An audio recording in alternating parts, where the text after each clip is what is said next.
নোমান বাড়িতে ঢুকতে দেখা মিলে আলিশার সাথে। সে এক পলক সেদিকে চেয়ে থমকে দাঁড়ায়।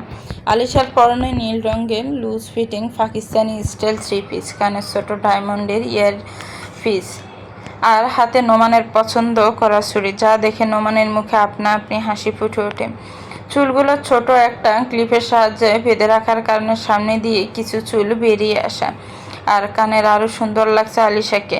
আর এই রূপ বড্ড স্নিগ্ধ লাগলো নোমানের কাছে। সে মনে মনে আওড়ালো, ফুল আমার স্নিগ্ধ ফুল। তবে তার এই হাসি বেশিক্ষণ স্থায়ী হলো না, কেননা আলিশাকে পরখ করতে করতে তার চোখ গিয়ে ঠেকে তার গলার কাছে। সেখানে আরহামের দেওয়া ভালোবাসার চিহ্ন জল করছে, যা দেখে নোমানের হাত আপনা আপনি মুষ্টিবদ্ধ হয়ে গেল। কাজের পাকে কখন যেন গলার কাছ থেকে ওড়না সরে গিয়ে ক্ষতগুলা দেখা যাচ্ছে, তা আলিশা খেয়ালই করেনি। তবে আরহামের চোখে পড়া মাত্র সে এসে নিজে আলিশার ওড়না দিয়ে ডেকে দিল গলার সাইডটা। তারপর আলিশার কানের কাছে পিস পিস করে বলল, কাজেই না আর অকর্মার ডেকি বলি, তুই যেন উপরে পড়ে লেগেছিস সেই নামকে নিজের জন্য সার্থক করতে। আলিশা এক হাতে আরহামকে হালকা ধাক্কা দিয়ে বলে, এই বেয়াদব ছেলে, সবার সামনে ওড়না ধরে টানাটানি করছো কেন? এসব ছুঁই ছুঁই স্বভাব এখন রুমের বাইরেও শুরু করেছ? এত অধঃপতন হয়েছে তোমার? ছি! আলিশার কথা শুনে আরহাম যেন সপ্তম আসমান থেকে নিচে পড়ল। বড় বড় চোখ করে তাকে শাসিয়ে বললে, এই অকর্মার ডেকে একদম উল্টাপাল্টা ভাববি না। আমি না থাকলে এতক্ষণে লজ্জায় মুখ দেখাতে পারতি না। আবার বলে আমি কিনা তার ওড়না ধরে টানাটানি করছি। এজন্যই বলে যার জন্য করলাম চুরি সেই বলে চোর। কি আবল তাবল বলছো এসব, খুলে বলো। ওড়না সরে গিয়ে লাভ বেড দেখা যাচ্ছিল, তাই ঠিক করে দিয়েছে। আর তুই কিনে নিজের বাচ্চার বাপকে বখাটে ছেলেদের মতো ট্রিট করলি। সব শুনে আলিশার জিভ কাটলো। এই মানে না, আমি আসলে তা বলতে চাই। আলিশার কথা শেষ হওয়ার আগে আরহাম অভিমানী কণ্ঠে বলে, থাক, আজ সাফাই গাইতে হবে না। তুই আমাকে নিয়ে কী ভাবিস তা আমি বুঝে নিয়েছি। হয়েছে কুদ্দুসের বাপ, আর নাটক করতে হবে না। Sorry, what? শেষমেশ কুদ্দুসের বাপ? হ্যাঁ তো, গন্ডার যা ছিল তাই বলে কুদ্দুসের বাপ? আমার ভোলাবালা টমেটোর মতো দেখতে এত কিউট বাচ্চা ছেলেটার নামের এই কি দশা করেছিস তুই? বেশ করেছিস, সামনে আরও নাম রাখবো, প্রস্তুত থেকো। এটা শোনার পর আরহামের দশা বিলাইক।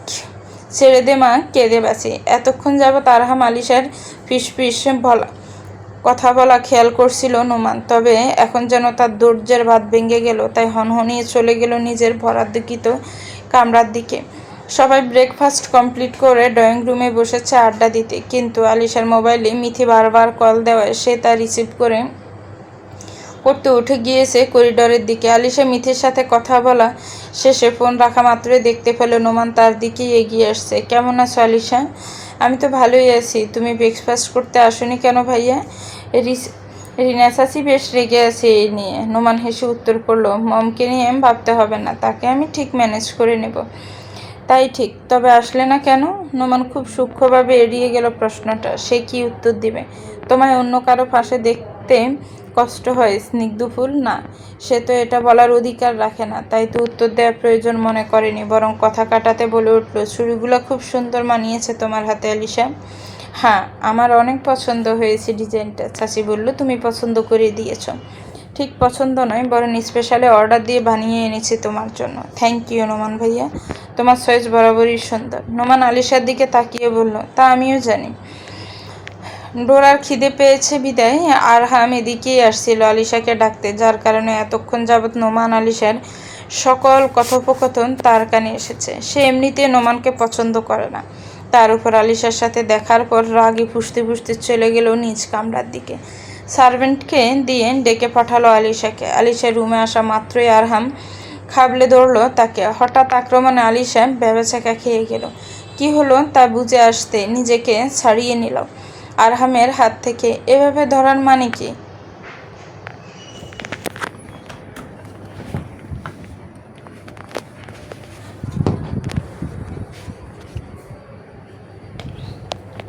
আরহাম তো করলই না, বরং আলিশার হাত টেনে ধরে একে শুলে ফেললো। সব ছুরি খোলার কারণে আলিশার হাত লাল হয়ে উঠেছে। সে হাত ডলতে ডলতে অবাক দৃষ্টিতে চেয়েছে আরহামের দিকে। কেন বোঝার চেষ্টা করছে হয়েছেটা কি। কিছু সময় অতিবাহিত হলেও আলিশা যখন কোনো উত্তর খুঁজে পেল না, তখন আরহামের কাছে গিয়ে জিজ্ঞেস করলো, এমন করার কারণ? প্রশ্নটা যেন আরহামের রাগে ঘি ঢালার কাজ করলো। এবার সে আলিশার সোয়াল চেপে ধরে রাগে হিস হিস করে বলল, তোকে আমি ছুরি কিনে দেই না? কোনো কিছু মুখ ফুটে ছাওয়ার আগে আগে হাজির থাকে না তোর সামনে, তাও কেন পরপুরুষের দেয়া ছুরি হাতে পড়তে হবে? আলিশা কোনো মতে বলল, ছাড়ো, ব্যথা পাচ্ছি। চুপ, একদম চুপ। পুরা লকার জুড়ে এত জুয়েলারি থাকা সত্ত্বেও তো কোনোদিন দেখিনি আগ্রহ দেখাতে। তাহলে এই ছুরির মধ্যে এমন কি আছে যে এত পছন্দ হলো তোর? বড় মা বলেছিল বাড়িতে গেস্ট আছে, তাই হালকা গোল্ডের কিছু পরতে। এমন সব জুয়েলারি লকারের ভিতর থাকে, সেগুলো আর বের করতে ইচ্ছা হয়নি। সামনে যা পেয়েছি তাই পরেছি, এতে এত রিয়াক্ট করার কি আছে? অবশ্যই এটা রিয়াক্ট করার মতো বিষয়। যেখানে আমার নোমানকে পছন্দ নয়, সেখানে ওর পছন্দ করা কিছুই তো ওর আশেপাশে থাকতে পারবে না। এই বালা জোড়া যেন আর কোনোদিন তোর হাতে না দেখি, বুঝেছিস? এটা বলে আলিশা সোয়াল ছেড়ে দিল আরহাম। আলিশার ফর্সা গাল হাতের চাপে লাল বর্ণ ধারণ করেছে। সে ছলছল চোখে চেয়ে আছে আরহামের দিকে। সুন্দর করে বললেই পারতে, আমি খুলে রেখে দিতাম, কিন্তু এত রিয়েক্ট করার মতো কিছুই হয়নি। বেয়াদব মহিলা, আমার মুখে মুখে তর্ক করছিস? এক থাপড়ে গাল লাল করে দেব। নোমানের চয়েস সুন্দর, তাই না? আরহামের এত রাগের কারণ এখন বোধগম্য হলো আলিশার। এই গন্ডার নিশ্চয় তাকে নোমান ভাইয়ের সাথে কথা বলতে শুনেছে, তাই তো একটু পরপর গন্ডারের মতো গর্জে উঠছে। আলিশা ধীর পায়ে এগিয়ে এলো আরহামের দিকে, কিন্তু ভয়ে কিছু বলতে পারছে না। কখন না জানি এই গন্ডার আবার গর্জে ওঠে। আরহাম তাকিয়ে দেখলো আলিশার গাল জোড়া রক্তিম বর্ণ ধারণ করেছে। সে আলিশার হাত ধরে কাছে টেনে তাকে নিজের উরুর উপর বসালো। ব্যথা পেয়েছিস? আলিশা জবাব দিল না, তবে তার চোখ জোড়া ছলছল করছে। আচ্ছা সরি, আর হবে না। এমন কোনো উত্তর এলো না। আরহাম আলতো হাতে আলিশার গাল ধরে জিজ্ঞেস করলো, এখানে ব্যথা পেয়েছিস? এবারে সে কোনো উত্তরের অপেক্ষা করলো না, বরং যেদিকে লাল হয়েছে সেদিকে পরপর অগণিত চুমু দিতে থাকলো। আলিশা এই চুমুর অত্যাচার সইতে না পেরে বলে উঠলো, হয়েছে, এবার থামো। এত ব্যথাও পাইনি, তবে তোমার চুমুর ঠেলায় অবশ্যই ব্যথা হয়ে যাবে। সরো এখান থেকে। আরহাম থামতে আলিশা ওড়না দিয়ে নিজের গাল মুছতে আরম্ভ করলো। আরহাম সেদিকে চেয়ে ওড়নাটা কেড়ে নিল। ওড়না নিলে কেন? দাও। দিব না। তুই গাল মুছলি কেন? মুছবো না তো কি করব? পুরা গাল ভিজিয়ে দিয়েছ। বরের চুমুতে ভিটামিন থাকে বুঝলি, আর মুছবি না। প্রতি সেমিস্টারে রিটেক খাওয়া পাবলিক আসছেন ডাক্তারি করতে, সরো। বলে আরহামের কোল থেকে উঠে গেল আলিশা। এই তুই কি বললি? তুই কি কোনোভাবে আমাকে ইনসাল্ট করলি? কোনোভাবে না, বরং সোজাভাবে ইনসাল্ট করেছি তোমাকে, বেয়াদব মহিলা। আমি রিটেক খেলেই তোর কি? লাস্ট সেমিস্টারে একটা রিটেকও আসেনি আমার। এর আগের বার এসেছিল কিন্তু। চুপ, নিজে তো অকর্মার ডেকি, আবার আসছে আমাকে রোস্ট করতে। তাদের কথার মাঝে কান্নারত ডোরাকে কোলে নিয়ে রুমের দরজায় নক করলেন সায়না। আরহাম দরজা খুলতে সায়না রুমে প্রবেশ করে আলিশাকে তাড়া দিল ডোরাকে খাইয়ে দিতে। আলিশা ডোরাকে কোলে নিতে সায়না চলে গেলেন কিচেনের দিকে। তার মেলা কাজ আছে, বাড়িতে গেস্ট আছে, এখনও দুপুরের খাবারের সব আয়োজন করা হয় বাকি। আলিশা ডোরাকে কোলে নিয়ে ফিট করাতে শুরু করলো। আরহাম সেদিকে চেয়ে আবারও দরজা লাগিয়ে এসে বিন ব্যাগের উপর বসে ফোন চালাতে চালাতে বলল, লিসা, রেগে আসছিস? না, কেন? এই যে তোর ছুরিগুলো ফেলে দিলাম। না, তাতে রেগে থাকবো কেন? It's okay. আমি তোকে এমন 1000টা ছুরি বানিয়ে দেব। কালি জুয়েলার এর কাছে চল।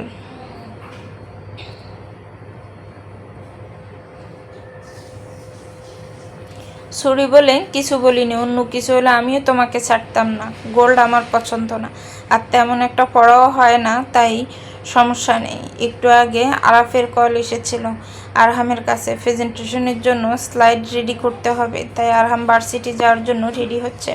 সাথে গুনগুনিয়ে গান করছে মনের সুখে।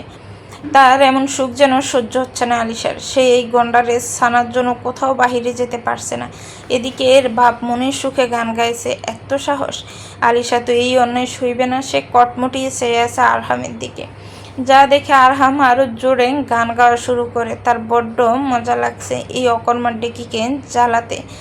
আলিশাও আজ বাহিরে যেতে চেয়েছিল, কিন্তু ডোরা সকাল থেকে আলিশার বুকের সাথে চিপকে আছে, একটুও সরানো যাচ্ছে না। সরালেই গলা উঁচিয়ে কাঁদা শুরু করে।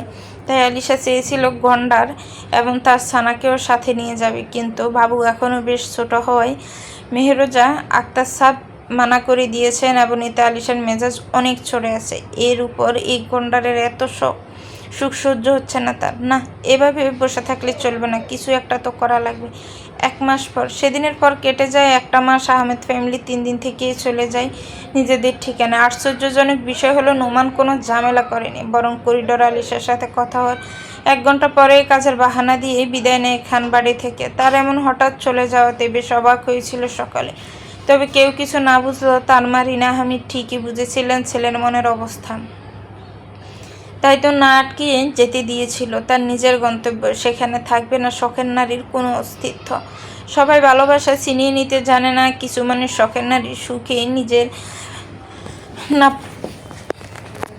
না পাওয়াটুকু মেনে নেয়, কারণ তারা জানে ভাগ্যের খাতায় নেই যার নাম লেখা, তাকে শত ভালোবেসেও যার যায় না নিজের করা। নোমান বুঝে গিয়েছে ভালোবাসার মানুষটার সুখী সুখী হওয়াতে এক আলাদা আনন্দ আছে। সব ভালোবাসা পূর্ণতা পায় না, কিছু ক্ষেত্রে অপূর্ণতা শান্তি বয়ে আনে। থাকুক না নোমান এক ব্যর্থ প্রেমিক হয়ে। এই 1 মাসে বদলেছে অনেক কিছু। আরহাম আলিশার জীবনের গতি যেন এখন এক ভিন্ন ধারায় চলছে। সকালে শুরু থেকে রাতে শেষ প্রহর পর্যন্ত কাটা ওয়া ওয়া শব্দে। আলিশার ক্লাস শুরু হয়েছে বিগত 15 দিন আগে। এত মাস পর আবারও নিজে শিক্ষা প্রাঙ্গণে ফিরতে বেশ বেগ পোহাতে হয়েছে তার। ছোট্ট ডোরা মাকে ছাড়া এক মুহূর্তে থাকতে চায় না। বেশ কিছুক্ষণ মাকে না দেখলে শুরু হয়ে যায় কান্না। নানি দাদির সাথে থাকলেও একটু পরপর নজর ঘুরিয়ে যেন নিজের মাম্মা পাপাকে খোঁজে। নিজের আগের জীবনে ফিরবে বলে উৎসাহিত আলিশাও শেষ মুহূর্তে এসে হু হু করে কেঁদেছিল ডোরাকে রেখে যাবে বলে। কিশোরী বয়সের উড়নচণ্ডী আলিশা যেন হঠাৎ করেই একজন পরিপূর্ণ মা হয়ে উঠল।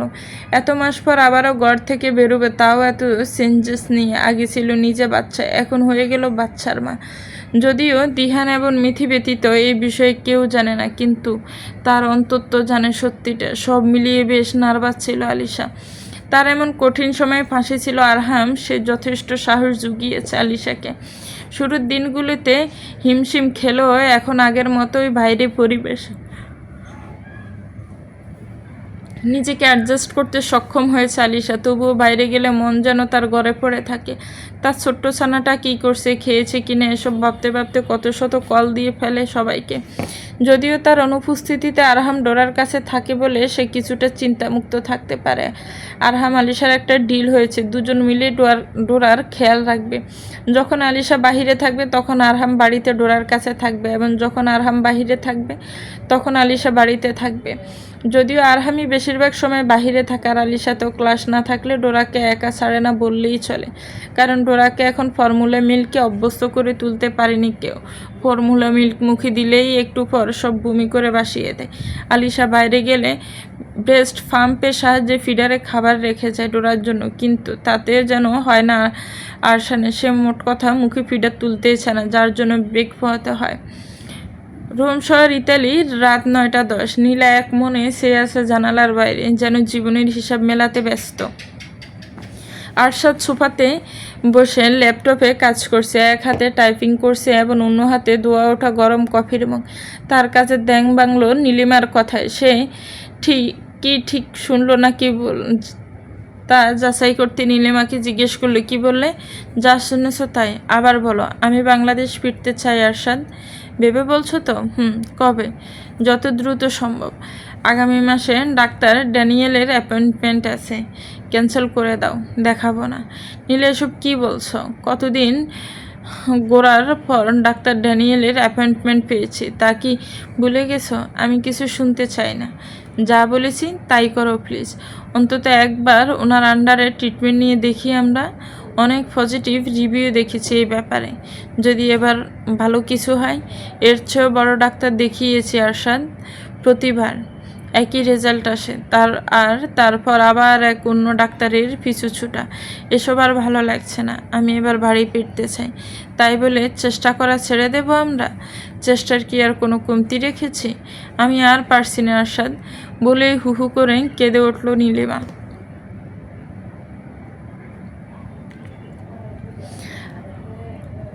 আরশাদ দীর্ঘশ্বাস ফেলে উঠে সে নীলিমাকে নিজ বাহুডোরে আগলে নিল। তুমিই আমার জন্য যথেষ্ট নীলা, এবার আর কোনো ট্রিটমেন্টের পিছু ছুটব না আমরা। তুমি যা বলবে তাই হবে।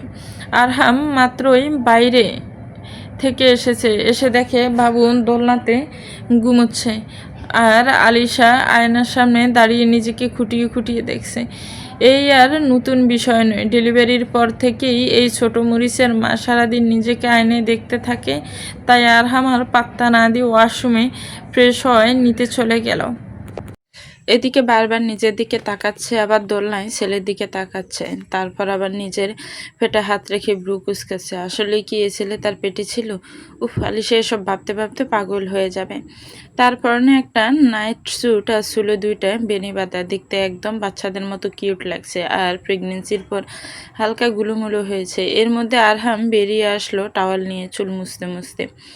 এসে দেখলো আলিশা সে আগের মতোই আয়নার সামনে। আরহাম নিজের মতোই রেডি হচ্ছিল। হঠাৎ চোখ পড়লো আলিশার দিকে, যে এখন ওয়েট মেশিন দিয়ে নিজের ওজন মাপাতে ব্যস্ত। ওয়েট মেশিনে দাঁড়াতে একটা ছোট চিৎকার দিয়ে উঠলো। আরহাম হকচকালো। কি হয়েছে লিসা?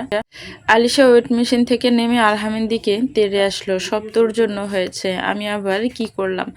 আমি মোটা হয়ে গিয়েছি, দেখেই বোঝা যাচ্ছে যে তুই ভুটকি। আলাদা করে আর বলতে হবে না, তোর জন্যই আমি ভুটকি হয়েছি।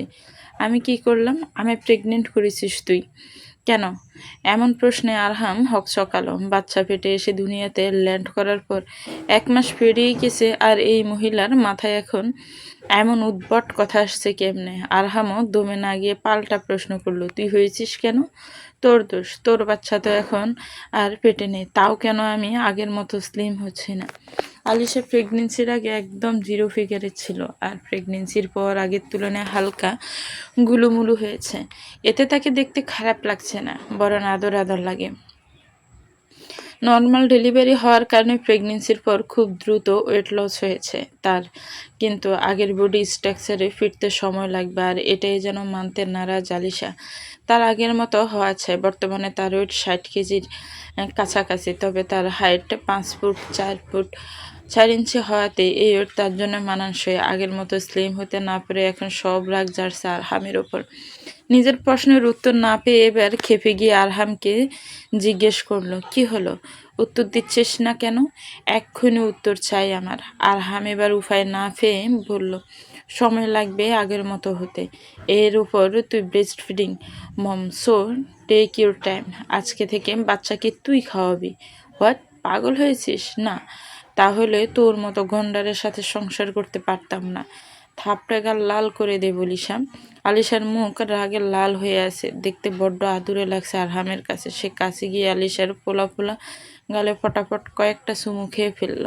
তারপর তার দিকে তাকিয়ে হু হু করে হেসে উঠল। এতে যেন আলিশার জ্বলুনি আরও বাড়ল। সে রেগে মেগে জিজ্ঞেস করলো, তুই আমার দিকে তাকিয়ে হাসছিস কেন? কারণ তোকে পুরোই হাতির বাচ্চার মতো কিউট লাগছে। দাঁড়া, তুই দাঁড়া, আজ তোকে ছাড়বো না আমি, গন্ডারের ঘরের গন্ডার। বলে আলিশা আরহামের দিকে তেড়ে গেল।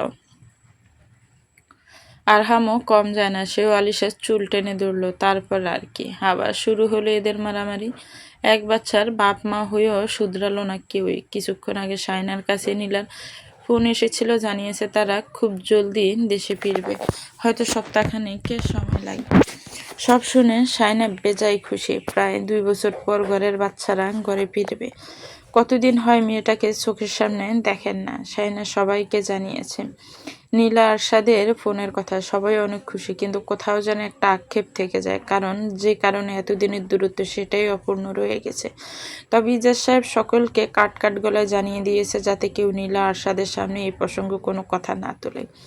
বিশেষ করে সাবধান করেছে মেহরোজা আক্তারকে, যাতে উনি এই ব্যাপারে কোনো কথা না বলেন। ঘরের বাচ্চারা এতদিন পর ঘরে ফিরেছে, এসেই যেন কোনো বিব্রতকর অবস্থায় না পড়তে হয় তাদের। আয়েশা তো এখন থেকেই আরশাদের ঘর পরিষ্কার করাচ্ছেন, সার্ভেন্টদের দিয়ে সব তদারকি করছেন, যাতে কোথাও কিছুর কমতি না থাকে। শায়না বারবার নীলা আরশাদকে কল করে খোঁজ খবর নিচ্ছেন, কবে আসবে, কি খাবে, কি করবে তাদের জন্য এসব। আলিশা তো ভাইকে কল দিয়ে একটা নতুন লিস্টে দিচ্ছে, তার জন্য তর সইছে না তাদের অপেক্ষায়। কতদিন পর নীলাপু আসবে, কত শত কথা জমে আছে বলার জন্য। ভাইকে আবার আগের মতো সে আর নীলাপু মিলে জ্বালাবে, এসবের প্ল্যানিং করছে। আর আরহাম, সে তো সদা সিলমুডে থাকে। নীলারা ফিরলেও শুনেও কোনো রিয়াকশনে দেয়নি, বরং সেই তখন থেকে এক মনে সুইংগাম চিবাতে ব্যস্ত। সামনে তার নতুন গান রিলিজ হবে, তাই আপাতত তা নিয়ে গবেষণা করছে। আর একটু পরপর আলিশাকে দমকাচ্ছে তাকে বিরক্ত করার জন্য। আলিশা দমকে মুখ ফুলিয়ে ছেলেকে কোলে নিয়ে হাঁটছে। আর বাপের নামে বিচার দিচ্ছে। দেখেছিস ডোরা, তোর বাপ কিভাবে আমাকে ধমকায়? তুই আজকে তোর বাপের কোলে শিশি করে দিবি, বুঝেছিস? ছোট্ট ডোরা মুখে আঙ্গুল ভরে একমনে মায়ের দিকে চেয়ে আছে, যেন সে মায়ের সকল অভিযোগ মন দিয়ে শুনছে। ছেলের এত আগ্রহ দেখে আলিশা খুশিতে গদগদ হয়ে আরো বিস্তারিত ভাবে আরহামকে শায়েস্তা করা নিয়ে আলোচনা করতে লাগলো ছেলের সাথে। খানবাড়িতে রমরমা আয়োজন চলছে। ঘরে ছেলে মেয়ে ফিরবে বলে কথা। 2 বছরের দূরত্বের অবসান ঘটবে।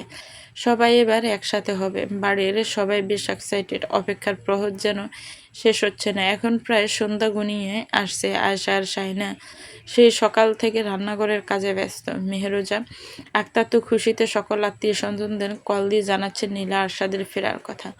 নীলা আরশাদ আজ রাতের ফ্লাইটে উঠবে বাংলাদেশের উদ্দেশ্যে। এখন তারা শেষবারের মতো সব চেক করে নিচ্ছে, যাতে কোনো কিছু ছুটে না যায়। দুজন সার্ভেন্ট লাগেজ সব একে একে লিভিং রুমে এনে রাখছে, আর আরশাদ সব তদারকি করছে। নীলা পুরা বাড়ি ঘুরে ঘুরে দেখছে। বড্ড মায়া এই বাড়িতে।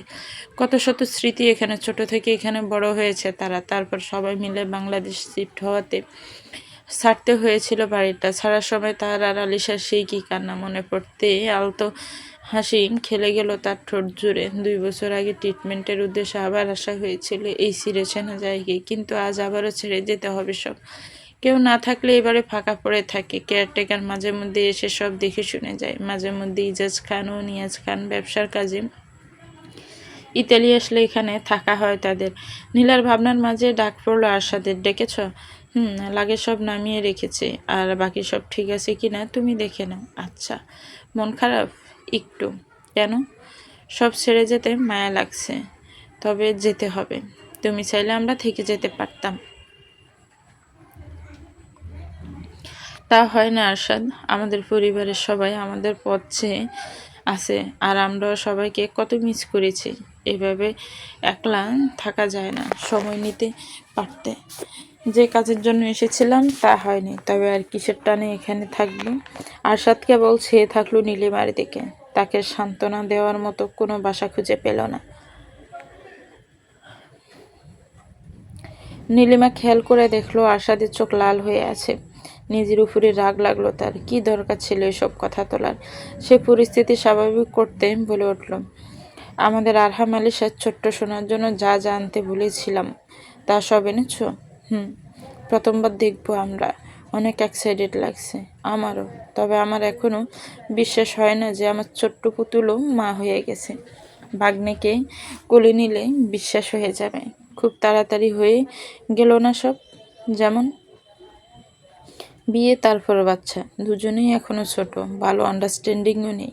কথায় কথায় ঝগড়া করে। এরা কিভাবে সংসার এখন বাচ্চা সামলাবে? বেশি ভাবছো আরশাদ? আমার মনে হয় দুজনের আরও সময় নেওয়া প্রয়োজন ছিল। এতটা আগানো ঠিক হয়নি। উফ Arshad, now you are thinking too much. Stop behaving like a typical brother. আচ্ছা, আর ভুলবো না।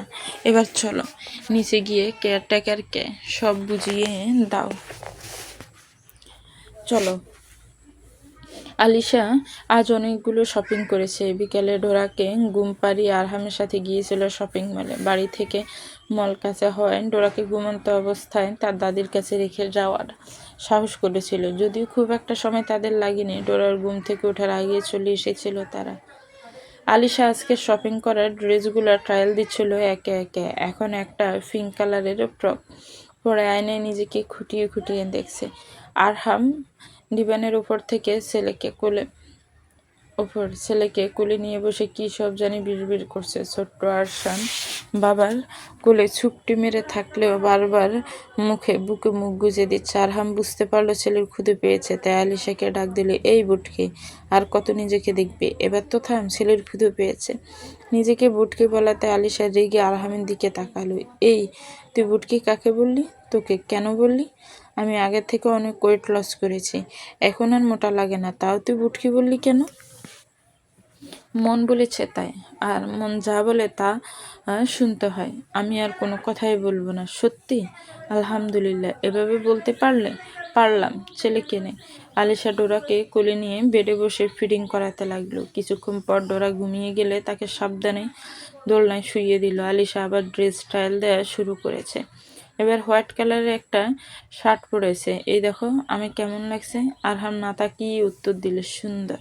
তুমি তো দেখলেই না, না দেখলেও জানি তোকে কেমন লাগছে। কেমন? বোরিং। এবার সর, কাজ করতে দে। আরহামের উত্তর শুনে আলিশা রেগে গেলেও রিয়েক্ট করলো না, বরং মনে মনে ভেবে নিয়েছে কিভাবে আজ রাতে এই গন্ডারকে সোজা করতে হবে। নীলা আরশাদ ফ্লাইটে উঠেছে অনেক আগে, এর মধ্যে অনেকটা সময় পেরিয়ে গেছে। ওদের পৌঁছাতে হয়তো বিকেল হবে বাংলাদেশ টাইম। এখন রাত প্রায় 1টা। আয়শা আর শায়না সকল কাজ শেষ করে ঘুমাতে চলে গেছেন। বাকি সব কাজ সার্ভেন্টরা করে নেবে সকালে। আরহাম সেই 8টা বাজে বেরিয়েছিল বন্ধুদের সাথে, এখনও ফেরার নাম নেই। শায়না বেগম কল দিয়ে অনেক বকেছেন।